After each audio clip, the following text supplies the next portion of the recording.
Shabbat Shalom, everyone. About 2 years ago, my wife, who loves to garden, found some tulip bulbs at a store and very excitedly planted them in our front yard. And for those of you who've planted bulbs before, you'll know that it's quite a waiting game. You dig deep and you plant the bulbs and you follow the instructions, and then you wait for the seasons to pass before eventually you pray, flowers will sprout up. And so as we were waiting, we heard from our neighbors and friends, oh, tulips, the deer love tulips. And so we went to Sam's, and we're grateful. Sam's sells a huge jar of cayenne pepper. And as the tulips started to sprout, we would give the cayenne pepper to our kids and say, go sprinkle the tulips. And we watched, and last year the tulips bloomed beautifully, and our neighbors commented, and we were so proud, and the deer only ate a few.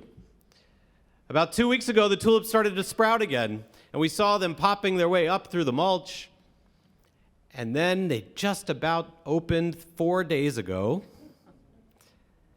and it snowed. And so the kids were looking out the window all week. Will the tulips survive?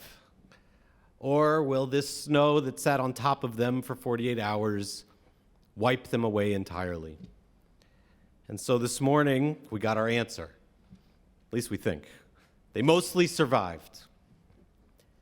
I mention this because in the Torah portion this week, we have this strange phrase that comes in Leviticus 18. Leviticus 18 and 19 that we read this week, you know it best, perhaps by its name, which is the Holiness Code, but perhaps even better, by two of the most famous rules that we talk about. One that we don't like so much, which is that a man may not lie with another man, and one that we love, which is you shall love your neighbor as yourself. Both of them come in this week's Torah portion along with dozens and dozens of rules about how we are to live our lives. But if you want to know whether you've done well or not, Leviticus 18:25 says, if you violate these commandments, the land will expel you. In fact, if you read the verse literally, it says that due to your behavior, the land will vomit you out. In other words, if we want to know how we're doing, we should look at the world around us and say, how's it treating us? So by this logic, I have to believe that because our tulips are standing proudly today, that Carrie and I can claim that we are good people. But in reality, we know that that is not how we judge whether we're doing well or not. And yet Judaism has long taught that the environment around us is in fact a representation of the deeds that we have performed. In the same way that the Torah portion claims that we will be vomited out of our homes if we misbehave, the Midrash claims that we will be able to stay in our homes if we are righteous. It says, quoting Psalm 92, the righteous shall flourish like the palm tree and shall grow like the cedar of Lebanon. What does that mean? It means that like the cedar has roots that dig deep down into the earth, and the palm tree branches that are strong, that if the greatest winds of the earth come, those trees, they will not leave the place where they have been rooted. Act inappropriately, and the weakest wind will toss you out. Do good, Judaism says, and your roots will become so strong that you cannot be moved by the strongest storm.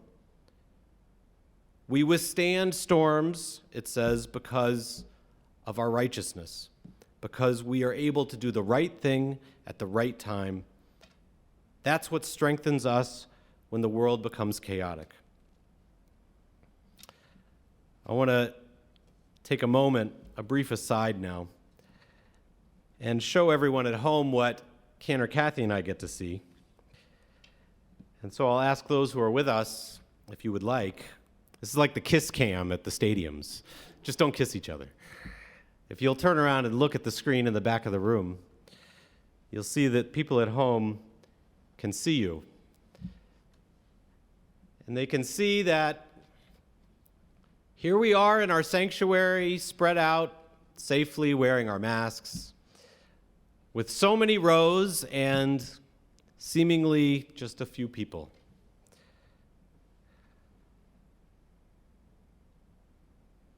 And so, what is this environment that we are creating? It seems that we've been left with a blank slate and we are just starting to fill it.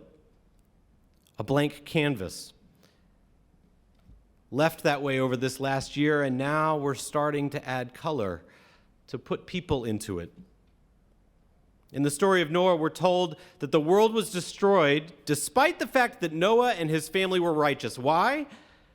Some say because in Noah's family, if you count his children and his wife, there were only 8 people.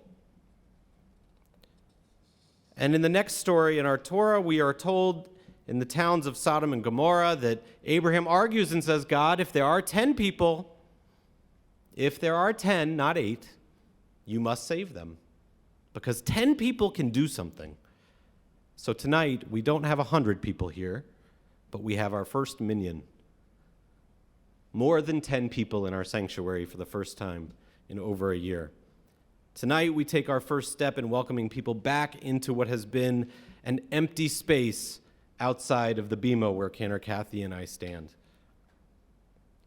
The effort to refill our seats and our spaces in our world is our opportunity to rebuild the world the way we know it should be.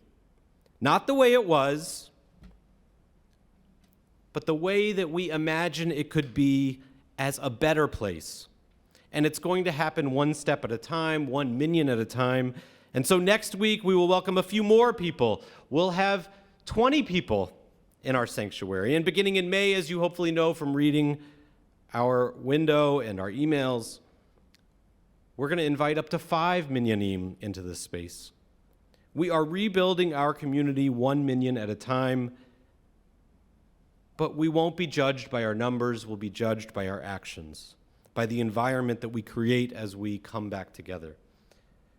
When it comes to being together, this may mean that we have to make sure we get vaccinated, that we learn the new rules and the new culture, where to sit, reminders to wear our masks, how to take our time and be patient with each other, how to allow people to have different opinions, to have different feelings around the very same thing.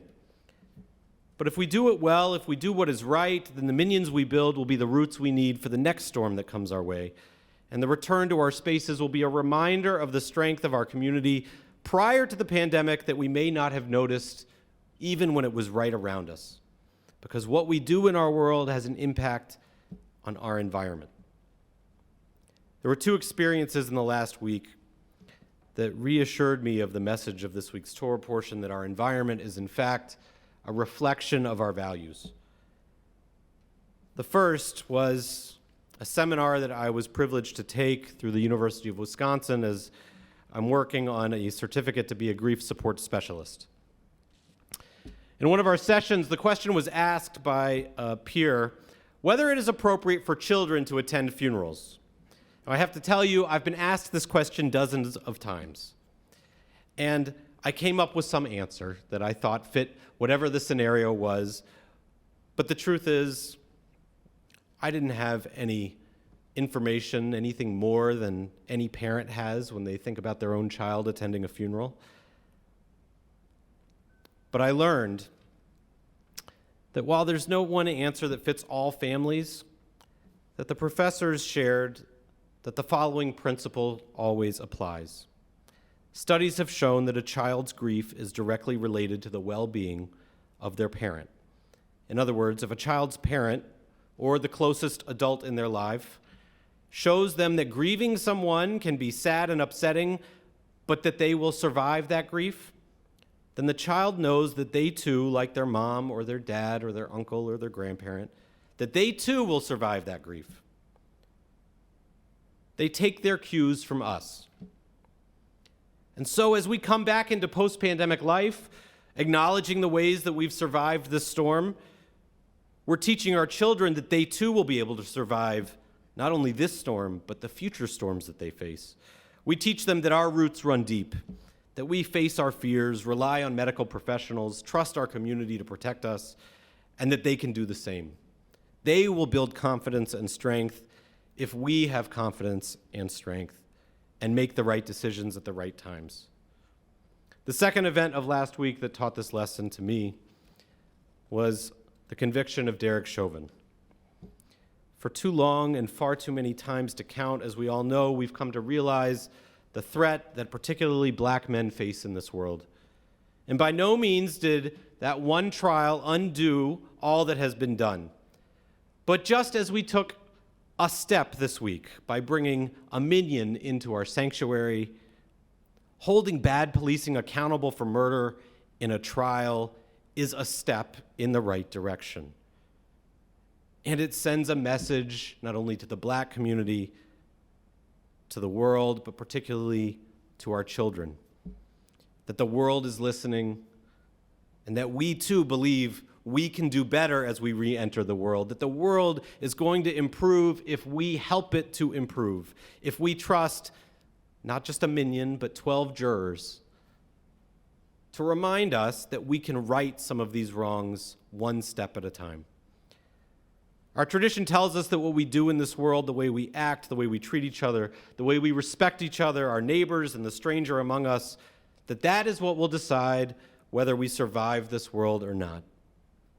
And so what we have begun is the rebuilding of our world. One step at a time, one minion at a time, one court case at a time. I pray that we build it well, that we build it by seeing the divine in people who don't look like us, by practicing patience in the presence of those who see the world differently, by knowing that each of us will re-enter this new world at our own pace, and by allowing each other to do that. May we do it knowing that the way we re-enter the world is in fact the very ground we are setting up for the seeds of the next generation. For what we do now will be what they need to do to plant their roots deep in the ground so that they can sprout up like cedars of Lebanon, withstand the greatest wind like the branches of the palm tree. What we do now is not just begin to end a pandemic. What we do now is start what the new world looks like and make it a better world, a stronger world, so that future generations know they can withstand whatever storm comes their way. Shabbat Shalom.